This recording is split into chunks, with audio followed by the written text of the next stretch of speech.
Hello guys आज मैं फिर से आ गया हूँ आपको ये सिखाने कि इंग्लिश का न्यूज़पेपर कैसे पढ़ते हैं। तो चलिए वीडियो को शुरू करते हैं। देखिए यहाँ पर हेडिंग लिखी हुई है गवर्नमेंट। सबसे पहले तो समझ ले दोस्तों कि हेडिंग काफ़ी शॉर्ट में लिखी होती है, तो ये गवर्नमेंट को भी शॉर्ट में लिखा है, यानी कि सरकार जो है विड्रॉज यानी कि वापस ले लिया है। क्या वापस ले लिया है? ड्राफ्ट लाइव स्टॉक बिल, यानी कि कोई बिल होगा दोस्तों उसको वापस ले लिया है। अब यहाँ से पढ़ने में तो समझ नहीं आ रहा है, लाइव स्टॉक का तो मतलब होता है दोस्तों जानवर, और ड्राफ्ट का क्या मतलब होता है? ड्राफ्ट बेसिकली खाका, जिसे हम बोलते हैं ना कि भाई कच्चा कच्चा है अभी। अब जैसे ये लिखा है ना ड्राफ्ट लाइव स्टॉक बिल, तो ये जो बिल था ये कच्चा कच्चा होगा, अभी ऐसा नहीं कि बिल्कुल फाइनल बिल था, तो इसलिए ड्राफ्ट लग गया। तो इसका जो ड्राफ्ट था, इस बिल का ड्राफ्ट जो था उसको वापस ले लिया, ये बात बोली गई है। ठीक है, फिर लिखा एज एनिमल, जैसा कि एनिमल राइट्स ग्रुप, यानी कि वो ग्रुप्स जो कि एनिमल राइट्स की बात करते हैं, यानी कि एनिमल के अधिकार, राइट का मतलब अधिकार, उनकी जो बात करते हैं, उन्होंने रेज रेड फ्लैग। देखिए रेड फ्लैग का मतलब होता है चिंता दिखाना, रेड फ्लैग का मतलब ये भी होता है वार्निंग दिखाना, चिंताएं दिखाना। तो जब उन्होंने अपने कंसर्न्स दिखाए, मतलब उन्हें उन्हें आपत्ति हुई होगी, तो जब ये हुआ तो फिर क्या हुआ कि जो गवर्नमेंट सरकार है उसने ड्राफ्ट लाइव स्टॉक बिल जो है वापस ले लिया। ठीक है, जब इन्होंने अपनी चिंताएं दिखाई। देखिए अब दोस्तों यहाँ से पढ़ते हैं, मैं नीचे कैमरा सेट कर लेता हूँ। सो गाइज मैंने नीचे सेट कर लिया है कैमरा। देखिए यहाँ लिखा हुआ है the centre has withdrawn. Has withdrawn आपने कहा है ना, सेंटर वो टेंस बता दीजिए कर। तो देखिए जो टेंस है कौन सा टेंस है? ये प्रेजेंट परफेक्ट टेंस है। ठीक है, तो ये सेंटर है उसने, ये क्या बताता है ये टेंस? ये बताता है काम हो चुका है। तो ये सेंटर है उसने क्या कर लिया है? हैज़ विदड्रॉन, वापस ले लिया है। क्या वापस ले लिया है? द ड्राफ्ट, ड्राफ्ट जो खाका था उसको वापस ले लिया है। फिर लिखा है live stock and live stock products, यानी कि लाइव स्टॉक जो जानवर हैं और जो जानवर वाले जो प्रोडक्ट्स हैं। इम्पोर्टेशन, इम्पोर्टेशन का मतलब निर्यात आयात वगैरह करना। ठीक है, एंड एक्सपोर्टेशन यानी कि निर्यात वगैरह करना, उसका जो बिल है, इसके बारे में बिल होगा कोई दोस्तों 2023 का बिल होगा। ठीक है, तो उसको जो है क्या करा है इसने, उसका जो खाका था ड्राफ्ट था उसको वापस ले लिया है सरकार ने। सेंटर का भी मतलब वही हो गया, सरकार जो सेंटर होती है ना, सरकार होती है जो मेन सरकार होती है किसी भी देश की दोस्तों, जैसे हमारे पीएम मोदी जी हैं वो अभी सेंटर में ही है। कॉमा लगा है विच एम्ड, विच किसके लिए आया है? इस बिल के लिए। तो वो बिल जो कि जिसने एम किया था, एम का मतलब हो गया जिसने जिसने टारगेट बनाया था। किस चीज़ का टारगेट बनाया था? एट रेगुलेटिंग, रेगुलेटिंग का मतलब होता है कंट्रोल करना। क्या कंट्रोल करना? Import and export of animals, यानी कि भाई एक्सपोर्ट हो गया एनिमल्स का, इम्पोर्ट हो गया, इसको क्या करना, इसको कंट्रोल करने के लिए ये बिल बनाया गया था। ठीक है, मतलब इसका ड्राफ्ट बनाया गया था। कॉमा लगा है, मतलब इस बिल का यही टारगेट था कि भाई इंपोर्ट और एक्सपोर्ट जो है जानवरों के उसे कंट्रोल करना। कॉमा लगा है इंक्लूडिंग डॉग्स। अब इसमें क्या क्या शामिल थे इन जानवरों में वो बताया गया, तो शामिल होता है। देखिए इसका मतलब इंक्लूडिंग का मतलब होता है शामिल होना। क्या क्या शामिल थे इसमें? इन जानवरों में डॉग्स थे, कैट्स थी, एंड प्रपोज्ड। और ये जो बिल था इसने प्रपोज किया। प्रपोज का मतलब सोच समझ सकते हैं आप कि सुझाव दिया। क्या सुझाव दिया? सुझाव प्रपोज कह सकते हैं ना, कि to treat livestock as a commodity, कि भाई ये जो लाइव स्टॉक है, जो जानवर है, इनको एज अ कमोडिटी की तरह ट्रीट करो। कमोडिटी का क्या मतलब होता है? ऐसी चीज़ जो व्यापार की होती है ना, व्यापार वाली वस्तु दोस्तों, तो इसको इस तरह ट्रीट करो। फिर लिखा है फॉलोइंग, फॉलोइंग का मतलब बाद में, किस चीज़ के बाद में? क्रिटिसिज्म यानी कि बुराई, आलोचना, फ्रॉम एनिमल वेलफेयर एक्टिविस्ट।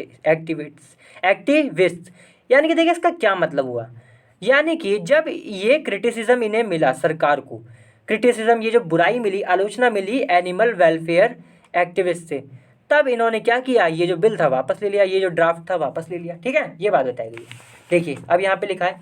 अच्छा दोस्तों एक बात तो बता दूं कि अगर आप इस चैनल पे क्या नाम है, अगर रोज़ आप चाहते हैं इंग्लिश का न्यूज़पेपर पढ़ना सीखना कि कैसे पढ़ना है, तो इस चैनल को सब्सक्राइब जरूर कर लें, क्योंकि बहुत ही ज़्यादा इंपॉर्टेंट, मैं रोज़ 2 वीडियो डालता हूँ जिसमें मैं इंग्लिश का न्यूज़पेपर पढ़ना सिखाता हूँ। अगर आप नए हैं तो चैनल को सब्सक्राइब जरूर कर लें, बहुत फ़ायदा होगा, और वीडियो को लाइक भी कर दें।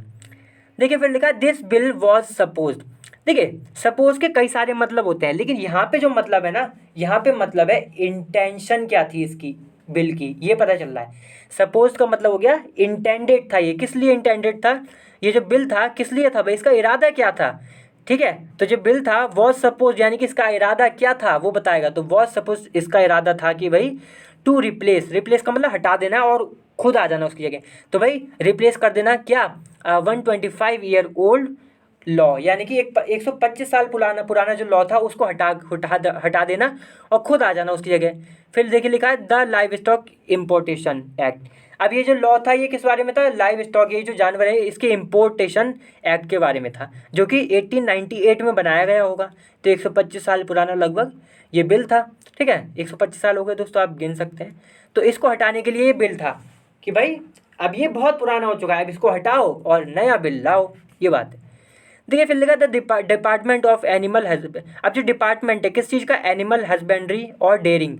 डेयरिंग क्या होता है दोस्तों, ये जो बिजनेस वगैरह होता है ना, इसका दूध वाली चीज़ें हो गई, मतलब जो जानवरी से जुड़ी हुई जो वो होती हैं, क्या नाम है, सब बोलते हैं ना, जानवर से जो भी जुड़ी हुई मतलब जैसे जानवर से जुड़ी हुई जो चीज़ें होती हैं, जैसे कि दूध मिलता है काऊ से हमें, ठीक है, गाय से, तो उसका बिजनेस वगैरह करना वो सब, तो यही सब डेयरिंग कहलाता है ना। आपने सुना होगा डेयरी वगैरह होती है, वो सब बिजनेस ही होता है। और बाकी हस्बेंड्री, हस्बेंड्री का भी मतलब क्या होता है, जो फार्मिंग होती है ना, मतलब देखभाल करना इसकी एनिमल्स वगैरह की, ये सब। तो देखिए तो ये जो एनिमल हस्बेंड्री और डेयरिंग के जो डिपार्टमेंट है, कॉमा लगा है विच किसके लिए आया है, इस डिपार्टमेंट के लिए, जिसने विच कम्स अंडर, जो कि, अच्छा विच यानी कि जो कि, विच का मतलब है जो कि, कम्स अंडर, अंडर आता है, किसके तहत आता है भाई, the ministry of fisheries, animal husbandry and dairying, यानी कि ये जो इनकी मिनिस्ट्रीज है, इनके जो मंत्रालय हैं उसके अंडर आता है। वैसे फिशरीज का पता है क्या मतलब होता है, एक ऐसी जगह जहाँ पे पाला जाता है मछलियों को बिजनेस करने के लिए, ठीक है। तो ऐसी ऐसी मतलब ये जो मिनिस्ट्री है इसके अंडर आता है ये डिपार्टमेंट। तो इस डिपार्टमेंट ने इश्यू किया, जारी किया, क्या जारी किया, एन ऑफिस मेमोरेंडम। देखिए मेमोरेंडम क्या होता है, मेमोरेंडम है ये, देखिए बिजनेस भी होता है, सॉरी मेमोरेंडम मैसेज भी होता है, और डॉक्यूमेंट भी हो सकता है जिसमें लीगल बातें लिखी हूँ। तो इस डॉक्यूमेंट को इन्होंने जारी किया, इस डिपार्टमेंट ने। फिर लिखा है ट्यूसडे यानी कि मंगलवार को, टू विड्रॉ। अब क्यों जारी किया, टू विड्रॉ, विड्रॉ का मतलब वापस लेना, ठीक है। तो टू लग गया यानी कि मकसद दिखा रहा है ये दोस्तों, इन्फिनेटिव है। तो टू विड्रॉ यानी कि वापस लेने के लिए, क्या, द ड्राफ्ट बिल, जो ड्राफ्ट बिल था यानी कि जो बिल था, जो खाका था, उसको वापस लेने के लिए इन्होंने जो ऑफिस मेमोरेंडम है वो जारी किया इस डिपार्टमेंट ने, और ये डिपार्टमेंट इस मिनिस्ट्री के अंदर आता है। देखिए फिर लिखा है ऑन जून 7 यानी कि 7 जून को, कॉमा लगाए, द डिपार्टमेंट यानी कि ये जो डिपार्टमेंट है जिसकी बात करी गई ऊपर, हैड सर्कुलेटेड। सर्कुलेटेड का देखिए मतलब यहाँ पर ये है कि जैसे कि अगर कोई मैसेज है उसको कई सारे लोगों को भेजा जाए, ठीक है, तो तब हम सर्कुलेट लगा देते हैं। यहाँ पे मतलब यही निकल रहा है कि उसको भेजा था। तो भाई 7 जून को जो डिपार्टमेंट है उसने भेजा था, ठीक है। क्या देखिए दोस्तों, पास्ट परफेक्ट टेंस, ठीक है, इसका मतलब होता है कि काम हो चुका था। तो किसी चीज़ से पहले कोई काम हो चुका होता है तब हम ये सेंटेंस टेंस यूज़ करते हैं, ठीक है। तो ये टेंस क्या है, पास्ट परफेक्ट, कि भाई डिपार्टमेंट सर्कुलेट कर चुका था, है यानी कि भेज चुका था, क्या भेज चुका था, ड्राफ्ट बिल को भेज चुका था। फिर कॉमा लगाए, अब आगे लिखा है सीकिंग। तो देखिए अब यहाँ पे काम बताए जा रहे हैं एक साथ, क्या क्या काम हुए, कि जो डिपार्टमेंट है एक तो इसने काम किया कि ड्राफ्ट बिल भेजा, फिर कॉमा लगा है सीकिंग का मतलब है इसके साथ एक और क्या काम कर रहा है इनने, कि भाई पब्लिक, अच्छा एक मिनट दोस्तों, तो ये जो डिपार्टमेंट इन्हें द डिपार्टमेंट हैड सर्कुलेटेड, इसने जो भेजा था ड्राफ्ट बिल, कॉमा लगाए, सीकिंग पब्लिक कमेंट्स, हाँ सही है। तो इसने क्या किया कि भाई पब्लिक कमेंट्स, देखिए सीकिंग का मतलब मांगना। अब इन्हें बिल भेजा तो इसके साथ और क्या किया कि मांगते हुए, इसको हम पढ़ेंगे सींग, यहाँ पे सीकिंग है इसका क्या मतलब निकल रहा है, मांगते हुए, क्या मांगते हुए, पब्लिक कमेंट्स, कि भाई पब्लिक की क्या टिप्पणी है, क्या राय है, एंड सजेशन का भी मतलब हो गया राय क्या है, उसका क्या सुझाव है, ये मांगते हुए। फिर लिखा है कॉमा ड्राइंग। अब एक और काम कर रहा है इनने साथ साथ, कि क्या, ड्राइंग सीवियर का मतलब बहुत मजबूत। फिर लिखा है आगे क्रिटिसिज्म यानी कि आलोचना। तो देखिए इसने पहले ये भेजा, तो इसके साथ एक काम क्या हुआ कि इसने भाई साथ में ये भी मांगा कि भाई पब्लिक के जो पब्लिक के कमेंट हैं, जो टिप्पणी है इस बात पर, ये जो बिल है इस बात पर, इसकी राय क्या है वो भी मांगी। और साथ में इसके साथ इस काम के साथ एक काम और हुआ, क्या हुआ, ड्राइंग सीवियर क्रिटिसिज्म, यानी कि इसको बड़ी ही आलोचना मिली, कई सारी आलोचना मिली, बड़ी स्ट्रॉन्ग आलोचना, किससे, फ्रॉम एनिमल राइट्स, यानी कि एनिमल राइट्स ग्रुप्स, यानी कि वो ग्रुप जो कि एनिमल जानवरों के अधिकार की बात करते हैं, ठीक है, उन ग्रुप से बहुत ज़्यादा इस डिपार्टमेंट को आलोचना मिली। फिर लिखा है ओवर सेवरल्स ऑफ प्रपोज्ड प्रोविजंस। अब ये जो आलोचना मिली किस बात पर मिली, तो इसलिए ओवर लगा हुआ है, तो ओवर सेवरल यानी कि कई सारे, of the proposed provisions, provision का क्या मतलब होता है, नियम कानून वगैरह, प्रपोज मतलब जो कि सुझाव में दिए गए थे कि भाई ये है, हम करना चाहते हैं इनको, तो इसके ऊपर इन्हें आलोचना मिली कई सारी। फिर लिखा अकॉर्डिंग टू द डिपार्टमेंट, यानी कि ये जो डिपार्टमेंट है इसके हिसाब से, अकॉर्डिंग टू का मतलब होता है के हिसाब से, यानी कि डिपार्टमेंट जो है इसके हिसाब से द एग्जिस्टिंग लॉ, एग्जिस्टिंग का मतलब जो फिलहाल में जो लॉ चल रहा है, जो अभी कानून चल रहा है, existing law is a pre constitutional. Pre का मतलब होता है दोस्तों पहले, कॉन्स्टिट्यूशनल का मतलब जो कॉन्स्टिट्यूशन है, यानी कि जब कॉन्स्टिट्यूशन बना ये जो नियम है उससे पहले का है। प्री इंडिपेंडेंस यानी कि जब हमें आज़ादी मिली, इंडिपेंडेंस मिली, ठीक है, उससे पहले का है। प्री का मतलब यहाँ पे फिर से पहले का, तो कॉन्स्टिट्यूशन जब बना, जब इंडिपेंडेंस हुई, उससे पहले का ये बिल है। तो इसलिए भाई क्या चाह रहे थे कि भाई हम नया बिल लाएं, काफ़ी पुराना हो गया। देखिए फिर लिखा है सेंट्रल एक्ट, कॉमा लगा है एंड देयरफॉर।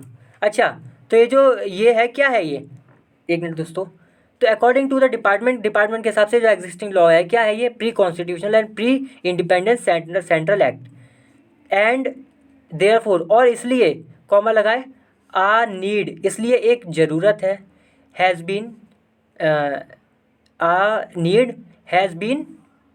अच्छा दोस्तों, मैंने एक बार ये नहीं बताया ना, ये इसका क्या मतलब है। इसका मतलब है जो सेंट्रल एक्ट लिखा है ना, कि मतलब लिखा था प्री इंडिपेंडेंस और प्री कॉन्स्टिट्यूशनल, यानी कि सेंट्रल एक्ट, तो यानी कि एक्ट का मतलब हो गया कि क्या सकते हैं आप, एक्शन। तो सेंट्रल यानी कि जो सरकार है, जो हमारी मेन सरकार है, मोदी जी वाली जो सरकार है, अब उस टाइम तो कोई और होगी, मतलब मैं बता रहा हूँ एग्जाम्पल देके कि सेंट्रल सरकार कौन सी होती है, जो जैसे मोदी जी वाली इस टाइम, कभी मनमोहन जी की भी थी। तो वो जो सरकार है उसका जो एक्ट था, यानी कि जो एक्शन था, ये कैसा था, ये प्री इंडिपेंडेंस था। प्री मतलब कि ये ऐसा था जो कि उससे पहले था, काफ़ी पहले था, कि ये एक्शन जो था वो प्री इंडिपेंडेंस था और प्री कॉन्स्टिट्यूशनल था। इंडिपेंडेंस और कॉन्स्टिट्यूशन जब बना था उससे पहले का। ठीक है, फिर लिखा है एंड देयरफॉर, और इसलिए, देयरफॉर का मतलब इसलिए, आर नीड एक ज़रूरत, हैज़ बीन फेल्ट। देखिए ये पैसिव है दोस्तों, कि भाई एक ज़रूरत महसूस की गई, इसको ये समझेंगे, ठीक है। क्या महसूस की गई, टू अलाइन, कि भाई ये ज़रूरत थी कि भाई इसको अलाइन करो इट विद कंटेम्प्रेरी रिक्वायरमेंट्स, यानी कि ये जो बिल था, जो एग्जिस्टिंग लॉ है, अभी जो फ़िलहाल में लॉ है, उसको अलाइन करो। अलाइन का मतलब क्या हो गया, एक तरीके से जोड़ो, उसके साथ बैठाओ। किसके साथ बैठाओ, विद द कंटेम्प्रेरी, कंटेम्प्रेरी का मतलब है मॉडर्न, रिक्वायरमेंट्स का मतलब ज़रूरतें, तो जो आज की ज़रूरतें हैं उसके हिसाब से इसको एडजस्ट करो। फिर लिखा है एंड प्रिवेलिंग सर्कमस्टेंसेस, सर्कमस्टेंसेस का मतलब जो परिस्थितियाँ हैं, प्रिवेलिंग का मतलब जो अभी की फ़िलहाल में जो चल रही हैं, ठीक है, जो प्रचलित हैं, उन सर्कमस्टेंसेस के हिसाब से इसे अलाइन करो। फिर लिखा रिलेटेड टू, अब वो सर्कमस्टेंसेस जो कि रिलेटेड यानी कि जुड़ी हुई हैं किससे, sanitary and phyto sanitary measures. ठीक है, फाइटो का तो मैं मतलब बताता हूँ, फाइटो का मतलब होता है पेड़ पौधे से संबंधित, ठीक है। और सैनिटरी का मतलब आप क्या बोलें, सैनिटरी का मतलब आप कह सकते हैं कि जैसे एक मतलब हेल्थ रिलेटेड कह सकते हैं आप, ठीक है। तो sanitary and phyto sanitary measures, यानी कि इस तरीके के इसके जो उपाय थे, यानी कि ये जो मेजर्स का मतलब क्या होता है कि उपाय कह सकते हैं आप, या फिर कदम कह सकते हैं, एक्शंस कह सकते हैं। तो ये जो एक्शंस थे इससे रिलेटेड, समझे, कि ये जो बताया गया ना कि ये सर्कमस्टेंसेस थी और ये जो रिक्वायरमेंट्स थी, ये किससे जुड़ी हुई थी, sanitary and phyto sanitary measures से, ये बात बोली गई। देखिए फिर आगे लिखा है हाउ एवर, यानी कि फिर भी, तब भी, ड्यूरिंग द, ड्यूरिंग का मतलब होता है के दौरान। फिर आगे लिखा है कंटिन्यूड ऑन पेज 4, यानी कि आगे की बात पेज 4 पे बताई गई है। तो हम यहीं पे खत्म कर देते हो दोस्तों, वरना वीडियो बहुत लंबी हो जाएगी। चलिए अगली बार फिर से मिलते हैं किसी और अच्छी वीडियो के साथ, तब तक के लिए वीडियो को लाइक करें, शेयर करें और चैनल को भी सब्सक्राइब जरूर करें। चलिए बाय।